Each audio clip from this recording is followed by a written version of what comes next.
What's going on here? Would you just say that when the worst game in the series is also an underrated classic? I'm not talking about Smash Bros, I'm talking about WarioWare. Let's pick up where I left off. Mario Kart 64 was definitely a game that, in fact, released. But because of the hardware it was on, it couldn't make the perfect 3D Mario Kart experience. Mario Kart 64 is one of the most popular N64 games, and it's generally called the king of kart racing in the 90s. I don't necessarily agree with this claim nor deny it. Diddy Kong Racing exists, so that claim is debatable. Everyone that says that this is the best Mario Kart grew up with this game and are nostalgic for it. This game had loads of issues, and if you take the nostalgia goggles, this game aged like ass.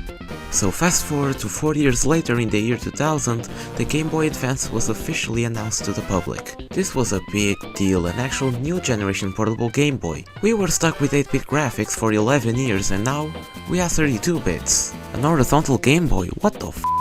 Alongside the GBA, a bunch of games were unveiled, but one stood up from everyone else, and that was a portable Mario Kart game. Yes, Mario Kart was going portable for the first time, with Mario Kart Advance. Let's take a look at the new Mario Kart. What? Disappointment was certainly what many people felt at the moment, but remember, this is a portable console, of course that the game was gonna be 2D. Wait, what? They were planning a 3D Mario Kart game for the GBA called Mario Kart XXL, but it got cancelled because of Mario Kart DS?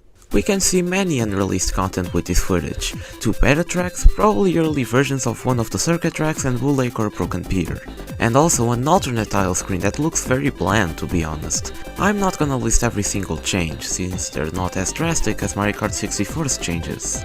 Mario Kart Advance changed its name to Mario Kart Super Circuit and it released in summer 2001. The name change is a mystery, but Japan kept the title Mario Kart Advance. Super Circuit is such an odd bugger of a name, but when you play the game, you'll get why it's called that.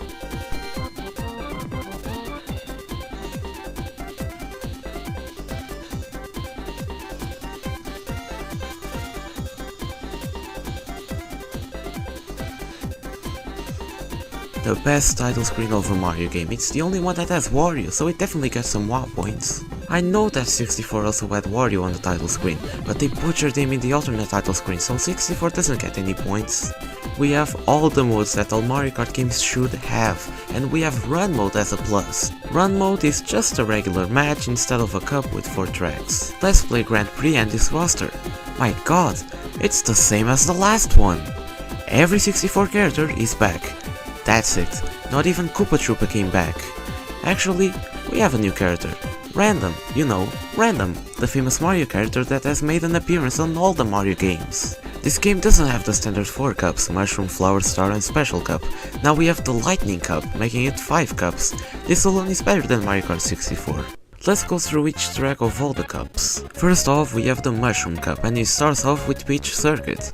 But before that, we have to talk about the gameplay. This game controls like Super Mario Kart, it's 2D after all, so that's why it's called Super Circuit. But in my opinion, the controls are slightly better than Super, it's way more faster as well. So, Peach Circuit. Kind of a lame track, but a decent starting course. Shy Guy Beach is a good beach course, it got remade on Mario Kart Wii and it's amazing in that game. Riverside Park. How I hate this track. It's not because it's bad, the layout is close to average I would say, but it's because it overshadows a similar course that we'll talk about in a few.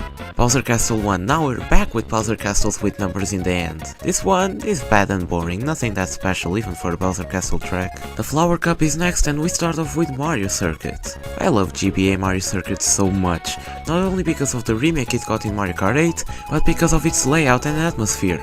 pretty good. Blue Lake is the same case with Riverside Park, exactly the same thing. In this game is ass and one of the most boring courses in the game, but the remake it got on the Booster Course Pass, it completely redeemed the track for me. Cheeseland, now this is where I call an excellent track. Cheeseland is the best that Super Circuit offers, a pretty fun track with a twist, some mice run around the track. Bowser Castle 2, a step up from the first one, but it's still a bit boring. The Lightning Cup starts off with Luigi's Circuit. We all love Luigi, I love Luigi, but this course is kinda dull and plain. They could have done so much with this track. Why didn't they make the track green? Sky Garden, one of the best tracks in this game. This version of Sky Garden is still the best years later. That includes the remake it got in Mario Kart 8. They changed the entire layout and it made it very simple. The original Sky Garden will forever be the best. Cheep Cheep Island. Do you remember this one? I don't. Sunset Wilds. Just amazing, the sunset mechanic works really good on the GBA and it's an excellent track.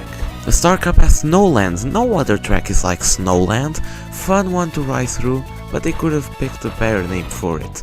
Snowland is the most boring name in existence. The mechanic of the screen always shaking is bad. Ribbon Road.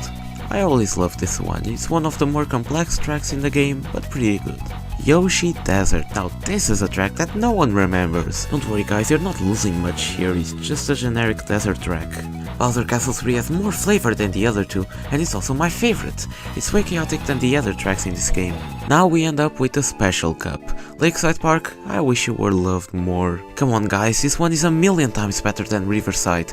There's a volcano in the background that shoots fireballs and the layout is fantastic.